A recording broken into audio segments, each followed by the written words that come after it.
Hi, Ange. Morning. Good to see you again. You too. If you could please start us through with the team news. Anything has changed after last night, for example? Look, because short turnaround, hard to say it.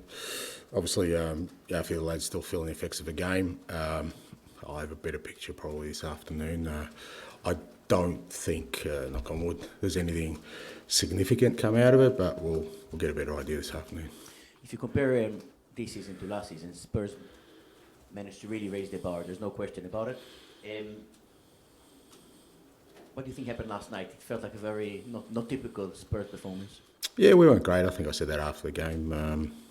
For nowhere near the levels of sort of energy we usually show in the games, particularly with the defensive side of our game. Our pressing's been pretty consistent all year. Our football's fluctuated, but yeah, I felt, especially in the first half, didn't show the same energy and intent in our defensive work. But as I said after the game, that's my responsibility. I've got to have a look at how I'm preparing a team and the teams are putting out there.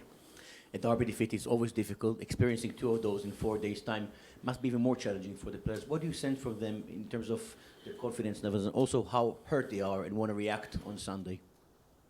Yeah, look, I'm sure they're hurt, but it's also part of the process.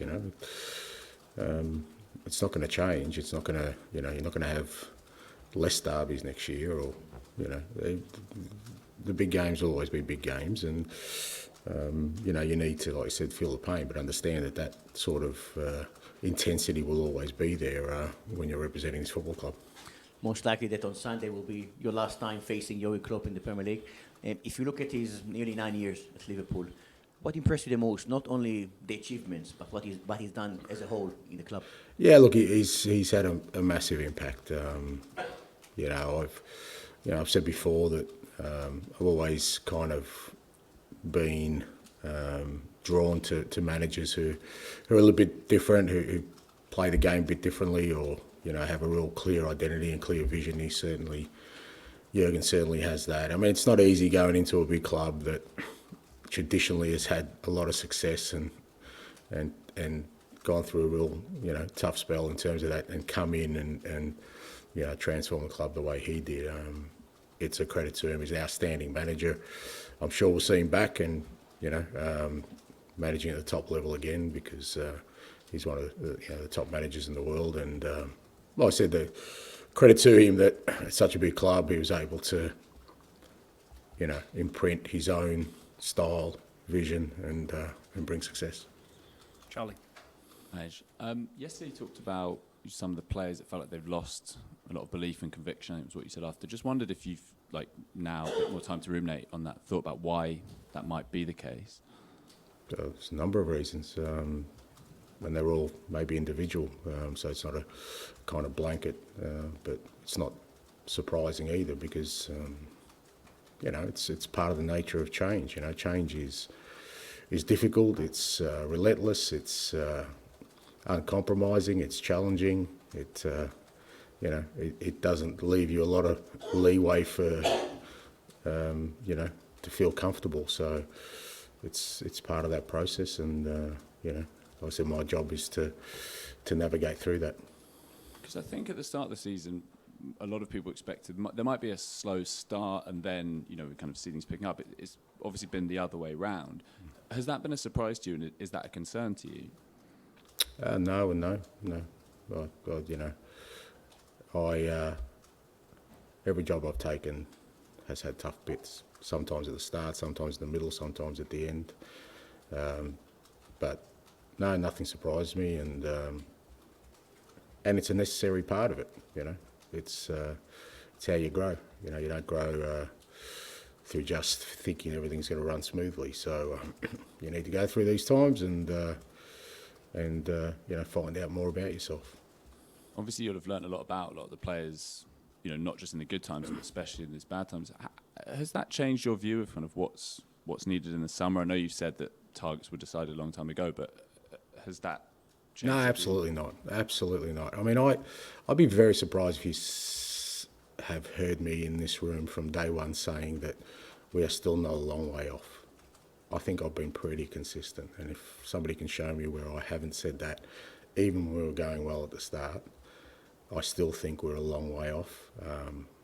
That being said, you always want to maintain a competitiveness through that building process, because at a big club, I don't think you can afford to drop off the pace too much, because then it doesn't allow you the possibility of continued growth. So I've always balanced that off, but I think I've been very, very consistent saying we've still got a long way to go.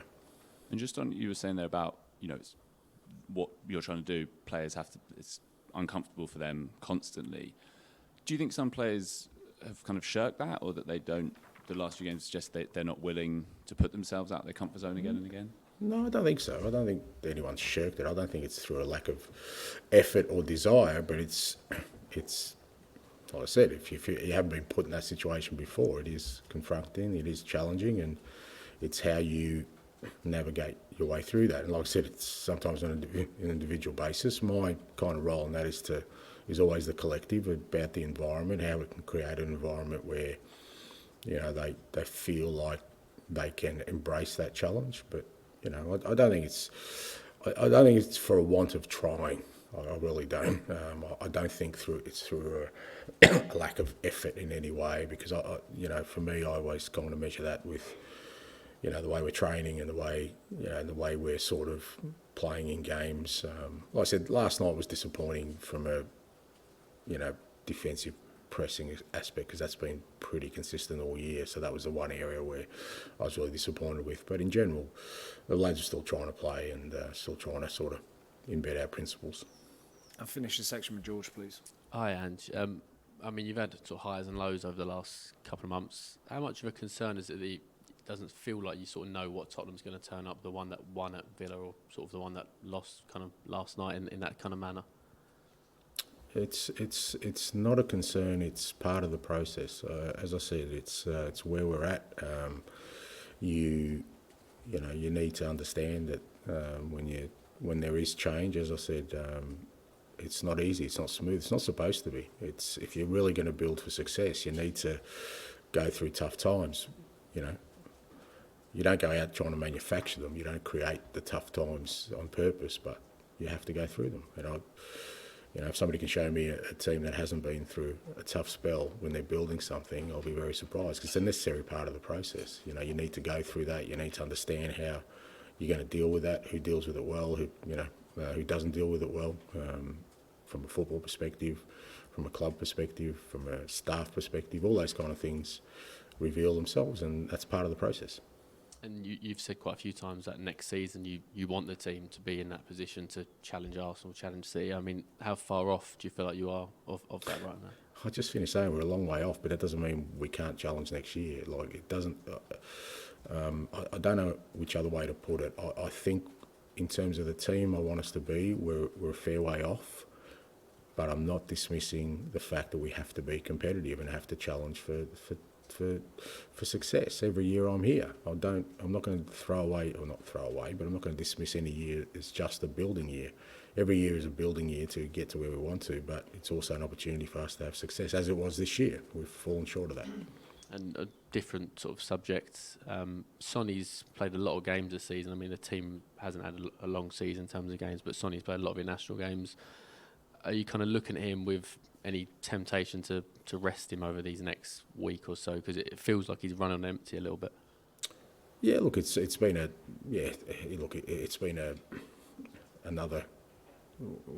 a big challenge for Sonny this year on a lot of fronts, not just the game, the leadership. So it's only natural that there'd be at some point where again he's got to embrace this challenge. It's not going to change. There isn't a point, if you want to be successful, where the relentlessness of that changes. So you need to embrace that. You need to understand that. And knowing Sonny, he will do just that. He will find a way to work his way through it. Okay, we'll end the broadcast section there, move on to the Embargoed section for 10:30 p.m. tonight. Matt? Klopp's time at Liverpool has been the way the club have invested in him. I don't just mean transfer funds, I mean invested in his whole philosophy and his belief, and he's sort of led everything. Do you believe that you will be given that opportunity here? Because other managers before you have complained about that and felt it's held them back ultimately. Yeah. Do you feel that you will get that investment that you need? Look, all I can say is at the moment I feel like the club has sort of bought into my vision, and it's up to me. I think I said last week, it's not about patience, it's about belief that, you know, I need to keep sort of working and sort of taking us forward in a manner where there is belief within the club that they should continue to support my vision for it. And I mean, I was here in 2016, I think. Yes, end of 16 or middle of 16. And I came over with a family, and I took my oldest son to Anfield to watch Liverpool, and it was just at the beginning of that building phase. And to be fair, they hadn't sort of done anything significant up until that point, but there's a real energy in the stadium around Jurgen, and like you said, I think the whole club, the supporters, everyone had bought into him, even though, you know, they hadn't quite got to where they want to yet. It was still sort of, yeah, because we're talking 7 years ago. But I felt that in the stadium, and like I said, that's kind of why I've always got drawn to managers like that, because you could see, he could see things that others didn't in that time. And I think if you look at it for the most part, most successful clubs, that's the kind of formula.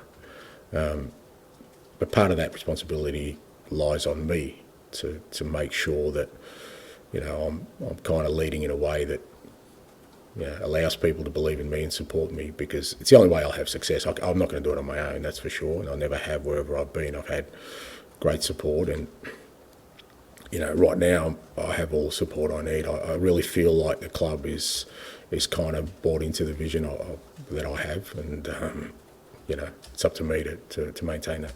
And when you talk about among the players, again, just going back to you at Liverpool, it's very clear that he gave them a chance when he first went in, and those who couldn't quite believe fully, he had to ultimately move on. There was quite a big churn of players.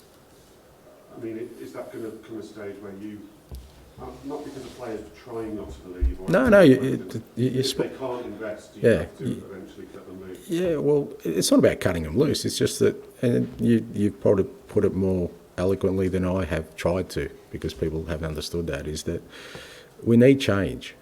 Change has to happen. You can't sort of want to alter your course, and quite dramatically for this club, because we went down a certain direction. Now we're pivoting to a whole different direction, and expect the same people are going to be on that.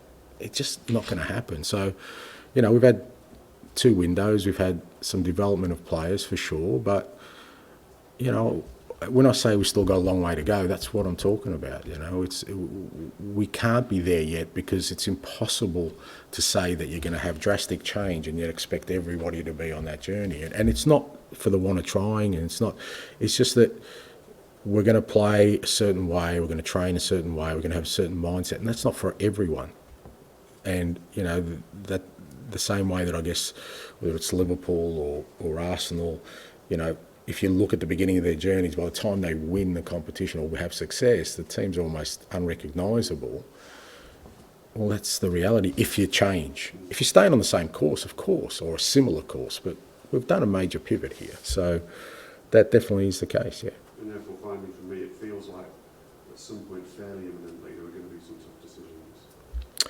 Yeah, look, I think we've already made some tough decisions. I mean, we let some experienced players leave the club at the beginning of the year, some by choice. But again, I feel like, you know, if we're really going to change, that means change, you know, and you have to make decisions. And some of those decisions aren't that tough, because, you know, whether it's a player or a staff member, they realise it themselves and say, look, you know what, it's I've got a better path somewhere else, and you've got a better path here. So they're not that tough, but some of them you have to make just because of change, not necessarily because they don't fit in the picture, but you still have to change. Like, I've got to change this squad. I have to, right? Because I've got to build a squad that I think can play our football. For that to happen, there has to be exits as well. As I can't just keep everyone here and keep bringing players. So sometimes you let people go that you think, he's a good player, but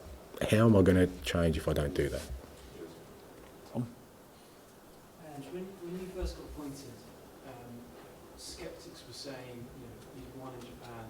Scotland, but the Premier League is different. And now after a couple of difficult results, it's the kind of easy thing that people return Yeah. to. But having experienced the Premier League now for however many months, is it different? And do your principles remain exactly the same as they have? So what do you reckon they said when I got to Japan? You know, yeah. What do you reckon they said when I got to Scotland?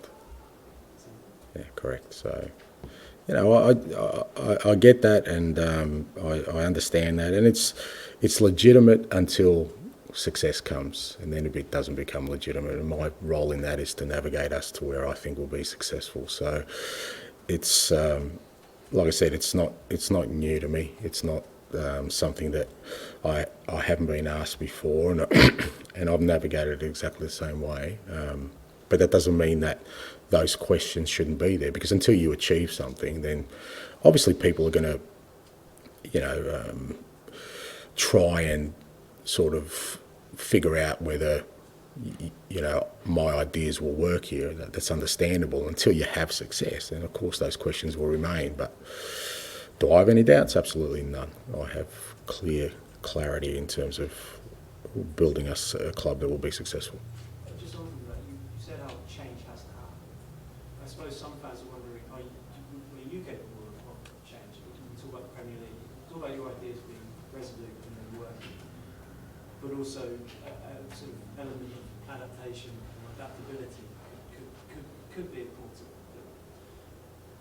What would you say to that? Do you feel like you are capable of doing those things, or is it about sticking to exactly what you said? So you don't think I had those questions in Japan?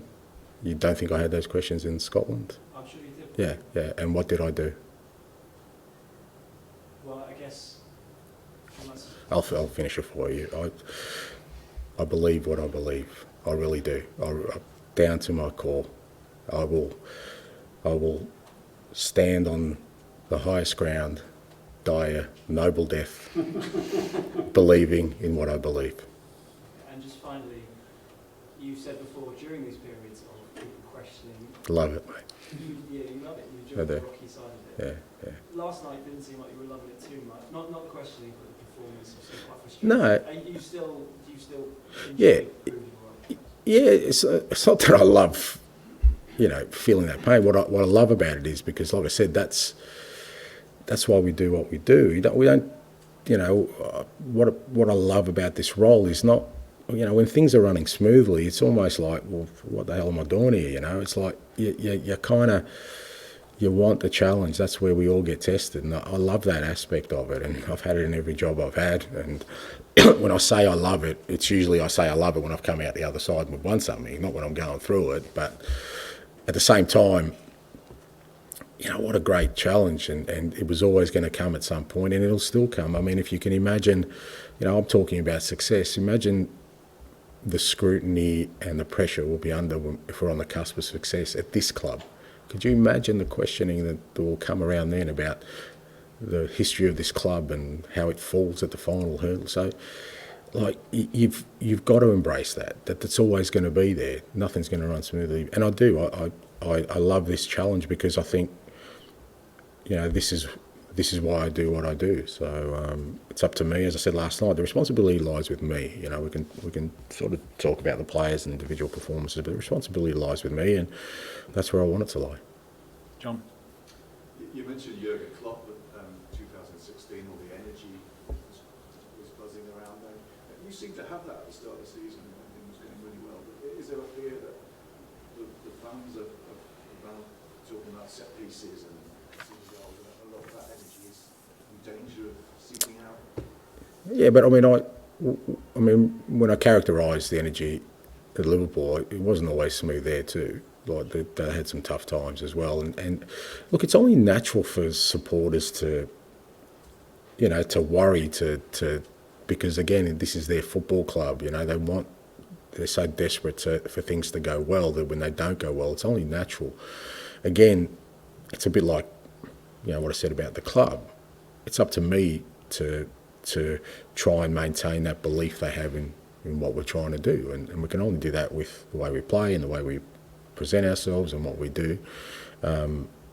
But you know, from my perspective, it's not about you know, telling whether it's players or the club that, you know, just be patient. It's about hopefully, you know, getting them to believe in what we're trying to create. You know, our supporters would be desperately disappointed with the last couple of games because obviously they're you know, they're London derbies, so I get that. But for the most part, I've got to say they've been unbelievable this year in the way they've kind of bought into what we've tried to create. And you know, again, if there's you know, if some of them are wavering in that, well, it's up to me to change that. You say you believe what you believe. When did you come to the conclusion that you had a fully formed football?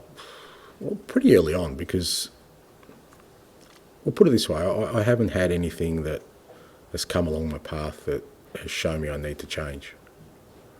So I think like anything in life, once you feel like, you know, something is working for you and something that you believe in can bring success, and it does, you kind of, you know, you take that sort of, you take that forward. Now, maybe the Premier League's a step too far, mate. Who knows? Maybe. But like I said, I'll still be on that hill, wounded, my dying breath, saying, I believe. I do believe. But I do. I really do, mate. And as long as I'm here, that's what you'll see. You'll see this team playing the way I want them to. Paul, and then finish with Dan, please. So, what does success next season look like for you to show then that your process of change is still on the right track, that you're making progress? What does success mean for you next season? Well, look, and I guess the way you frame the question, success is, it's a kind of, it's a funny term. Well, success is winning things, right? That's what I see success. So there's success and there's progress. If you ask me what success looks like, well, success looks like trophies. That's all it's looked like to me. So that would be success. If you're talking about progress, progress for me would be that we play the football I want on a more consistent basis and with a lot more conviction, consistently, you know, across the board against the best opposition. And we've done it at times this year, but, you know, quite obviously not enough. And development of our players, because again, you know, I still think some of them have got some enormous potential in this group. And you know, when I think about some of them who are kind of in their first year or sort of Premier League first, second year, this period would be great for them because they've got to fight their way through. They understand what it looks like when things aren't going well because, you know, whether you're Mickey van der Veen or Vicario or Destiny or even Christian Romero, I think he's been unbelievable the way he's growing through the toughest period we've had. So that's a great sign for me because down the line when we've got more tough times and probably for more significant things, he's going to be there. So I think it's great for them. So success always means one thing for me. So I kind of separate the two, but we've got to have progress. Progress, that's what it'll look like. Do you think this team is ready to win trophies in that way? Well, Is it going to take time for that to be well, possible, do you think? Well, it's obvious we're not right now because we haven't. Will we be in 12 months' time? That's the challenge I've got. But I guess what I keep trying to sort of emphasise is I think when you're a club like this is that irrespective of where you think you are in a building cycle, you have to try and win something every year. That's part of the responsibility, I think. I can't sit here and say, look, we need to, you know, we're going to finish 4th, 5th, 6th over the next couple of years, and then in the 3rd or 4th year we're going to win something. I'm not built that way. I want to win things all the time, and so we start next year trying to have success. But the underlying part of that is growth. Growth is the most important thing. So you're not terribly patient yourself, and if you got to this point next season and you didn't look like you were heading towards a win or a trophy, you'd be pretty frustrated, I guess. not frustrated, and again, depending on whether we've had growth or not, but I'd be disappointed, yeah. I don't have patience. I don't think that's kind of my role either.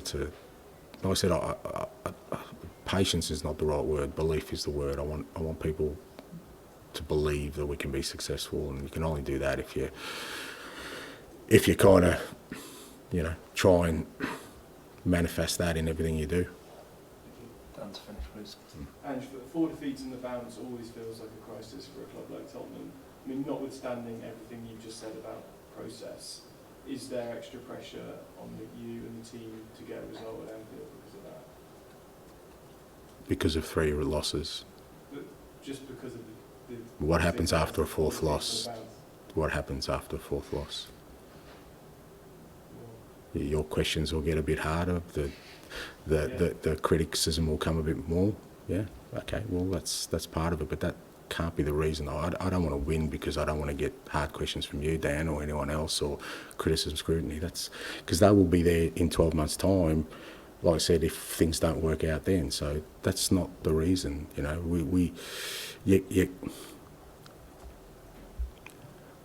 I think when you start looking for magic silver bullets to the solution to all your problems, if we win, is that going to make the last 3 defeats? Oh, geez, you know what? I'm not going to get hard questions from Dan. I can go into the press conference.